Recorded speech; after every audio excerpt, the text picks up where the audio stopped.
Hi, I'm Carolina with Always Expect More, and today I'm going to show you how to make this double wedding ring quilt block. Ready? Let's get started.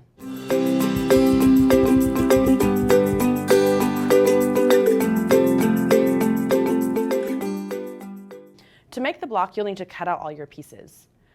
You can use templates to cut out your pieces, or if you're going to make an entire quilt, I recommend investing in a die system.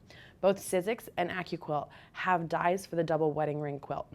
I've used the AccuQuilt die for this one. From your background fabric, you'll need to cut your centerpiece and your melons. We call these melons because they look a little bit like a melon rind.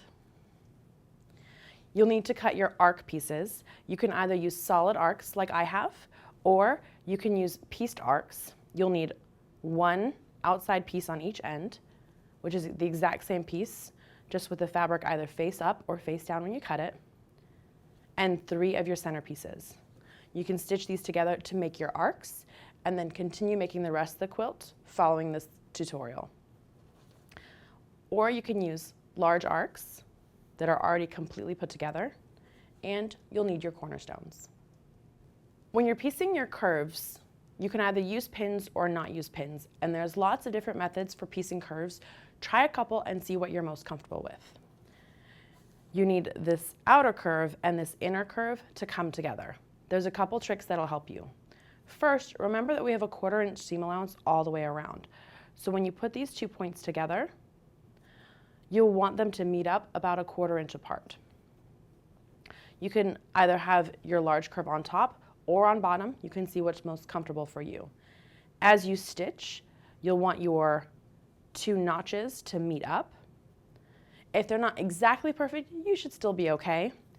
And then when you get to the end, you want to have that 1/4 inch left again. If it helps you, you can put a pin right here in the middle before you take it to your sewing machine.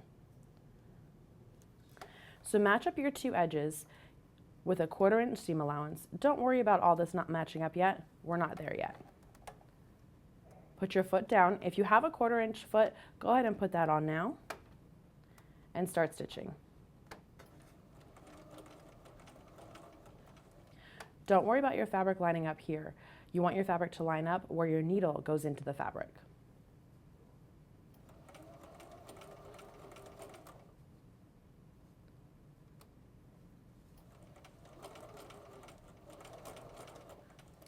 If you see a pucker coming, just give a little tension onto your block and it should press out just fine. Don't ever stitch over your pins, pull them out and keep stitching around your curve.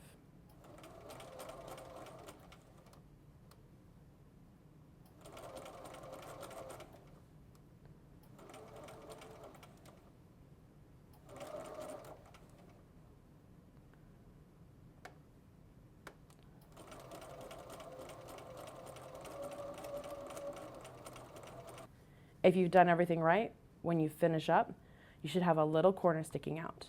Now we're going to take this to our iron. On the back of your block, gently press the seam out.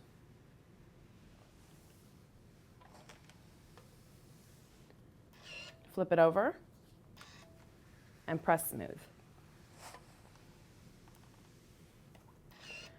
Double check to make sure that you don't have any overlapping at your seams. If you see a little bit, just press that piece again. In any quilt block, when you have overlapping in your seams, that overlapping is actually going to shrink that block and it won't be the correct size when you're finished. If you have any tiny little puckers, press them out with a little bit of steam. And know that when you quilt this quilt, no one will ever see those. For our second arc, first we'll need to add our cornerstones. Just stitch a cornerstone onto each side of your arc using a 1/4 inch seam allowance. You'll have something that looks like this. Stitch this onto your melon, just like we did before, with your 1/4 inch sticking out on this end, going all the way around. Again, you can use a pin if you like, and stitching all the way to the other end. When you're finished, you'll have your melon with 2 curves and cornerstones that looks like this. You'll need to make 4 of these for your first block, and depending on how large your quilt is, you'll have less for the consecutive blocks, and I'll show you exactly why in just a minute. Once you have 4 of your pieced melons, it's time to attach it to the center. This is our center, and I'll show you how this is attached. You'll notice that the cornerstones stick out further than the center, and that's intentional. We're going to attach our center, and when we stitch it, this little leg will come out just beyond this seam right here, about 1/4 inch. I'll take you to the sewing machine and show you how this is done. If you like, you can add a pin at your center.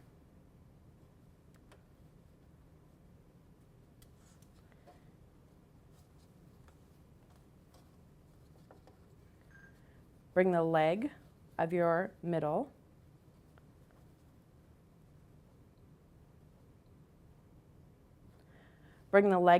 up.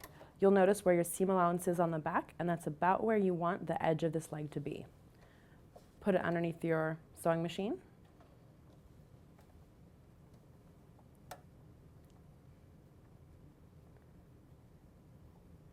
And with a 1/4 inch seam allowance, we're going to stitch all the way around. It's okay to give a little tension to your fabric, but make sure not to stretch it.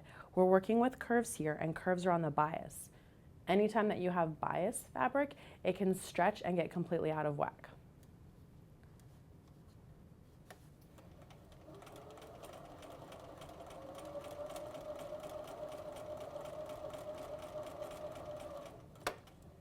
All the way to the middle, remove our pin, and go the rest of the way around.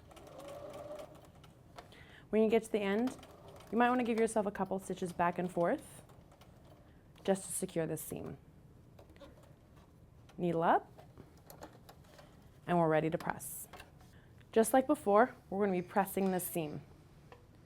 You can choose whether or not you want to press your seam out or press it in. You might want to alternate your seams.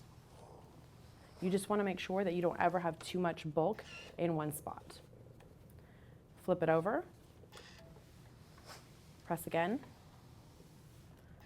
Check to make sure you don't have any overlapping fabric. And you've already attached 1 melon. Repeat this process to attach your other melons.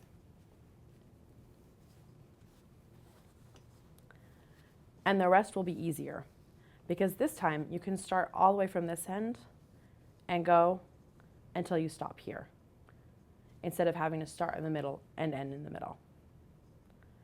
For your first block, you'll need to do 4 melons, and for each consecutive block, you'll do less, and I'll show you why. Here's your completed quilt block. When you add consecutive blocks, you'll see that there's an overlapping melon between the 2. So for this block, I'd only need to add 2 more. And for this block,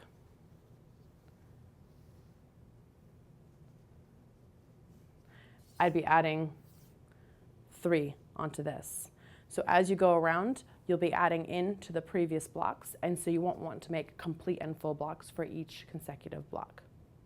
And that's how easy it is to make a double wedding ring quilt block. Thanks for watching. If you have any questions, make sure to leave them in the comments below, and we'll be sure to get right back to you.